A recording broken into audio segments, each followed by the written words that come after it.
కృష్ణ పరంధాముడు ధర్మరాజు వలన సహాయం, ధర్మరాజుకు సహాయం ఎలా ఉండాలని చెప్పి అర్జునుని ఆ శిఖరిని తీసుకుని వచ్చి ఆయన చూపించగానే ఆయన అస్త్ర సన్యాసం చేశారు. వెంటనే అర్జునుడు 18 అస్త్రాలు వేసి పాతాళగంగను తెప్పించాడు తాతగారికి. ఇక్కడ చాలా విషయాలు ఉన్నాయి, మీకు తెలిసిన విషయాలు కాదు. అంపశయ్య ఏర్పాటు చేశారు. అంపశయ్య వారిపోయారు. ఎవరు? భీష్మాచార్యులు వారు.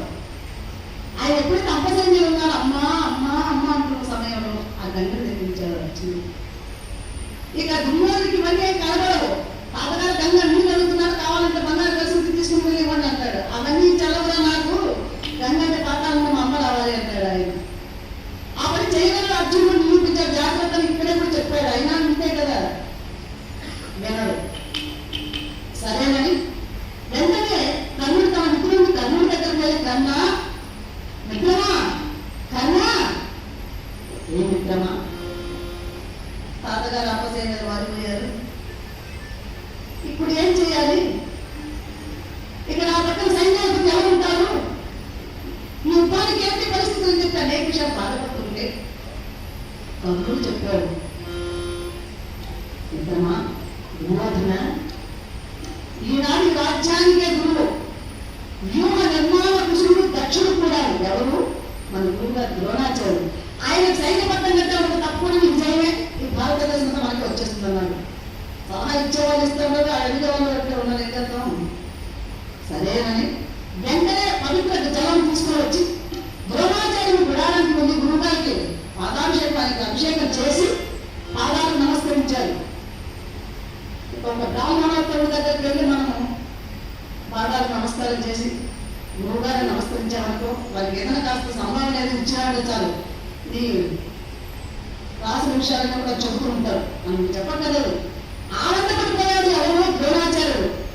మిత్రమా దుర్యోధన, శిష్య దుర్యోధన, నీ మిత్రుడైన కర్ణుడు ఉండగా ఈ సమయంలో నాకు సైన్యాధిపత్యం పెట్టావంటే నాకు చాలా ఆనందంగా ఉన్నదిరా. ఈ ఆనందం నీకు ఒక వరం ఇస్తున్నాను కోరుకోవడం. వరం ఇస్తున్నాను కోరుకోమని చెప్పి కొంచెం జాగ్రత్తగా కోరుకోవాలి. పరమేశ్వర ప్రత్యక్ష కొబ్బరికాయలు ఇస్తే తీసుకుని వెళ్ళిపోతారని వాడితే ఆ సమస్యలు ఎదురవుతాయి. అలా కాకుండా కోరుకోమంటున్నారు గురువు గారు, మీరు చెప్పారు కాబట్టి కోరుకుంటున్నాను అంటూ ధర్మ యొక్క దుర్యోగం అంటున్నాడు మహాశిలాగా.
కోరుకుంటాడా? నువ్వు మా విషయాన్ని ఎంత తప్పేస్తా నాకు సమయం ఏమో వాళ్ళంతా అసలు ఎన్ని మాట్లాడుతున్నాడు ఇక్కడ. ఇక ఏంటి కానిపెట్టి వివరించాలంటే ధర్మరాజు మీరు తంపి అర్జునుడి కర్ణుడు తంపి ఇక భీమసేన మా విషయాన్ని చెప్పి నాకు సమయం మీద చంపేస్తామనుకో.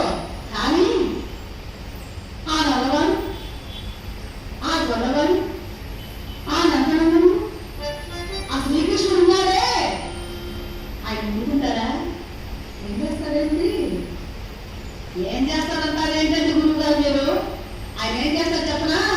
మమ్మల్ని అందరినీ చంపి చాపలో చుట్టేసి చివరికి బుద్ధిదేవి చెప్పిన రాజ్య పరిపాలన చేస్తాడు. కానీ నన్ను సుహాసన ఎక్కడి వాడు ఇది అవకాశం. మనం ఎవరు చెప్పేస్తాం కానీ కృష్ణ ఏం చేస్తారు? అందరినీ చెప్పేస్తారు, బుద్ధిదేవిని పరిపాలన చేస్తారంట.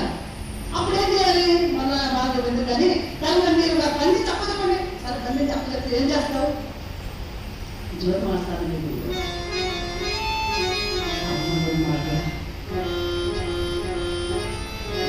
ఆలోచన మాకు ఆలోచన ఇంకా పోలేదేంట్రా? సరే ధర్మరాజుని ప్రాణాలతో బంధించి చెప్పలేడు గురువారు ద్రోణాచార్యుడు. కానీ అప్పచెప్పకూడదు అనుకున్నాడు. అనుకున్న వెంటనే ఒక మాట అన్నారు, ధర్మరాజును బంధించి అప్పచెప్పగలడు. కానీ ఒక మాట తమ్ముడున్నాడే అర్జునుడు వాళ్ళు ఊరుకుంటారా? సరే అర్జునుడు కృష్ణుడు లేకుండా ఉంటే నీకు ధర్మరాజు బంధించి అప్పచెప్తాను అన్నాడు. ఎలా ఒకరు బంధించి అప్పచెప్పడతానంటాడు. ఇప్పుడు ఆనాడు ఏమైనా ఇంకా అన్ని విషయాలు తెలుసుకున్నారు. ఆనాట వెళ్ళిపోయింది. అందరూ వెళ్ళి అక్కడికి వెళ్ళిపోయింది. ఎక్కడ ధర్మరాజు దాకా వెళ్ళిపోయింది.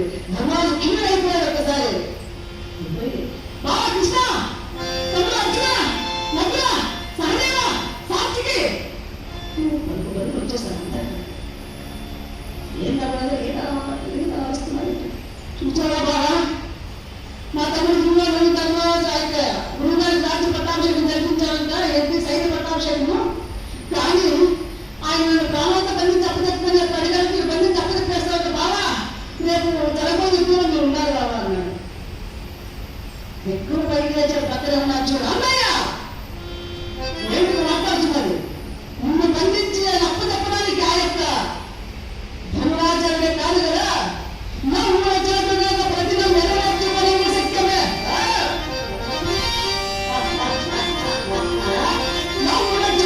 ప్రతిలో నెరవేర్చుకోవడం శక్యమే. కాబట్టి నేను ప్రాణములు కలిగిన ధోరణే కాదు.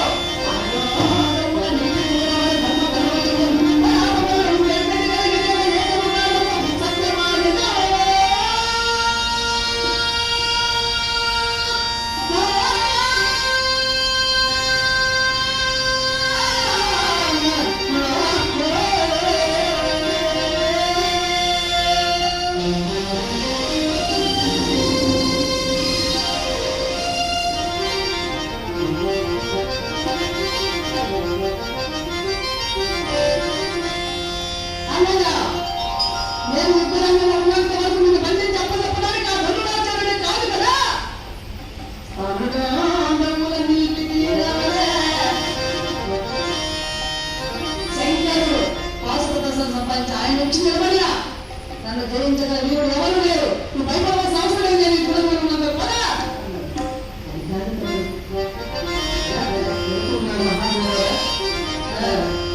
ముట్లక్కడ యుద్ధం ప్రారంభమైంది.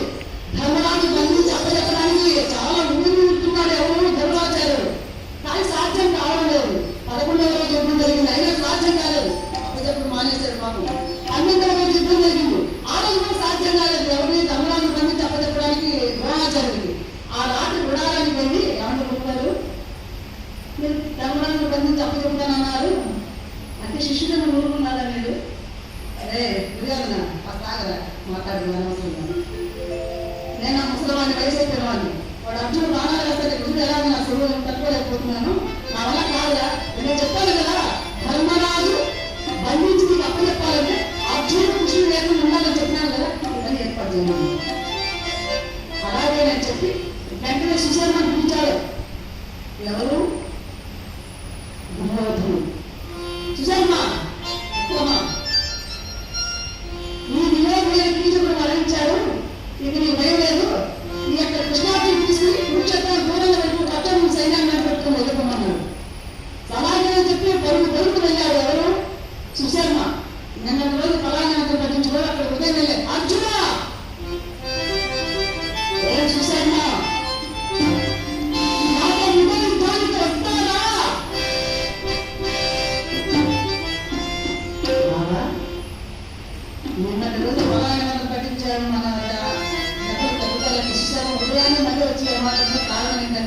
పిలిపించారు స్వామి. అర్జున, రాజైనటువంటి వారు, భీముడైనటువంటి వారు ఎవరైనా సరే యుద్ధానికి పిలిచిన, జూదానికి పిలిచిన ఎవరు కాదు ధర్మం, భీముడు ధర్మం అది. కాబట్టి మనం వెళ్దాంలే అన్నాడు. ఆ తరుణంలో అక్కడ అన్నారు సరే అంటే అన్నింటి రోజు అలా జరగబోతున్న సమయంలో, జరుగుతున్న యుద్ధం జరుగుతున్న సమయంలో వెళ్ళబోతాయి వాళ్ళు. ఆ సమయంలో వస్తున్నాడు ఎవరండి? శ్రీకృష్ణ పరంగా నగలో కూర్చొని రథం నడుపుతున్నాడు. అర్జునుడు బాణాలు వేసుకుంటున్న సమయంలో వచ్చేస్తున్నాడు. వస్తున్నారు సైన్యం, లక్ష్యం సైన్యం నిలబెట్టి వస్తున్నారు బాణాలు తీసుకొని. ఆ బాణాలు వెళ్ళిపోతున్నాడు. అర్జున నువ్వు కూర్చో, అర్జున నువ్వు కూర్చో, అర్జున నువ్వు కూర్చో అన్నాడు. అర్జునుడు కూర్చున్నాడు. నగలు పైకి లేచారు. వచ్చిన బాణం ఇక్కడ బాణం స్వామి కూడా నెలలో పునహారం అయిపోయింది.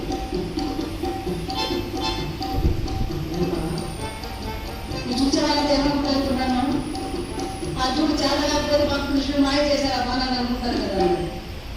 అలా మాట్లాడకు. వాడు వచ్చిన వాడు ఎవడో నాకు మనవుడు అన్నాడు. ఆయన చరిత్రతో వివరించారు ఇక్కడ మన సమయం చాలు మహాదేవ. నరకాసుడు ఉన్నాడు. ఇది చెప్పిన సరే రాకపోదామని చెప్పేసి వారు అర్జునుడు సైన్యాన్ని వెంటబెట్టుకుని ఆయన వెళ్ళిపోయిన సమయంలో ఇక్కడ అభేద్యమైనటువంటి పద్మవ్యూహాన్ని పడినాడు ధనురాచార్య. పద్మవ్యూహం అంటే ఎలా ఉంటుందంటే మహాశివులారా, తామర పుష్పం ఎలాగైతే అలా ఉంటుంది. ఆ పుష్పంలో ఉంటారు సైనికులు అందరూ కూడా. ఈ కాలం గురించి చూడండి. ఈ కాలంలో ఉంటారు అర్ధరథికులు, మహారథికులు, రథిక శ్రేష్ఠులు, వీరులు అందరూ కూడా ఈ కాలంలో ఉంటారు. వీళ్ళు జయించుకుని లోపలికి వెళ్ళి జయించారు. అసలు రాజు అందులో ఉంటారు. ఆ పద్మం లోపల మధ్యలో పుష్పంలోనే కనపడుతుంది. అక్కడ ఉంటాడు ఆయన. ఆయన జయించాలని అన్ని చేయించుకుని వెళ్ళారు. ఈ విషయం పద్మవ్యూహాన్ని కలిగిన విషయం తెలుసుకున్నాడు ధర్మరాజు వారు. ఎప్పుడైతే తెలుసుకున్న సమయంలో వెంటనే ఇప్పుడు ఏం చేయాలి నేను ఆలోచిస్తున్నాడు. కృష్ణుడు లేడు, అర్జునుడు లేడు. ఈ పద్మవ్యూహం ఎలా ఉంటుందో నాకు తెలియదు అని చెప్పి భీమసేనుడు కూడా అనుకున్నాడు. అన్నయ్య ఎవరైనా పక్కన చింతకాయ పచ్చడి చేసి చేయాలి, నాకు కూడా తెలియదు పద్మవ్యూహం ఎలా ఉంటుందో అన్నాడు ఆయన. సరే ఏం చేద్దాం అలా మాట్లాడుకుంటూ ఒకసారిగా అన్నయ్య మన అభిమన్య కుమారుడి పద్మవ్యూహంలోకి వెళ్ళడం ఒకసారి నాకు సుభద్ర చెప్పినట్టు ఒక ఆలోచన ఉన్నది అన్నయ్య. ఇప్పుడు వచ్చింది ఆలోచన నాకు. సుభద్ర నాతో చెప్పింది అన్నయ్య ఒక సమయంలో. అలాగా మన అభిమన్య కుమారుడు పద్మవ్యూహంలోకి వెళ్ళగలరా? వాళ్ళు మన వంశం ఎంత అంటున్నారు, వీరు ఉన్నారు ఆనందంతో ఏమంటున్నారు. సరే వెంటనే అక్కడికి వెళ్ళి కుమారుడు తీసుకొచ్చే గౌరవం తీసుకుంటాం ఆయన, జాగ్రత్తగా తీసుకుంటాం ఆయన. అలాగే చెప్పి వెళుతూ ఉన్నాడు. ఆ అభిమన్య కుమారుడు ఆ సమయంలో ఏం చేస్తున్నారు, వివాహమై వారి 4 మాసాలు అంటే అప్పటికి గర్భవతి కావాలని చెప్తున్నారే. అన్యోన్య దంపతులు కాబట్టి ఆనందంగా ఉన్నారు. మనం కూడా ఇప్పుడు ఆనందంగా స్వామి నామ సంకీర్తన చేద్దాం. మరి ఏడు కొనవాడ వెంకటరమణ గోవింద, ఆపద ప్రతివాడ నామ నక్షత్ర గోవింద.